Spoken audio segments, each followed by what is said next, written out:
नहीं ना बारताल पेपो बाइक तो नहीं ना पो मोर ने बाइक अच्छे का होता मोर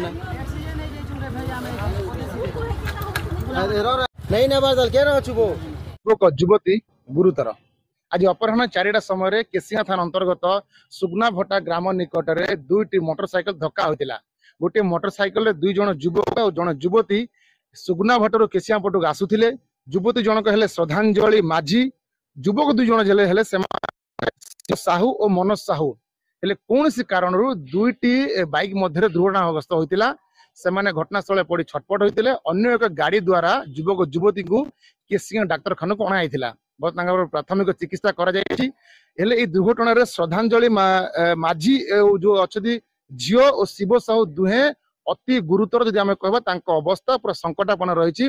बर्तमान उन्नत मान चिकित्सा डाक्तर भवानीपाटना मुख्य चिकित्सालय को रेफर करपटे केसिया पुलिस घटनास्थल पहुंची सी तार तदंत आरंभ कर मोटामोटी कहवा केसिंगा राजरास्ता पलटि दुर्घटना एठी प्रत्येक दिन किछि ना किछि दुर्घटना होता है।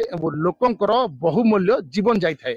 देखा जाऊ ए दुर्घटना पर केबे ब्रेक लगुची ताहा ही आगामी समय जना पड़िबो। केसिंगर मोहम्मद आगे जान मेट्रो टीवी।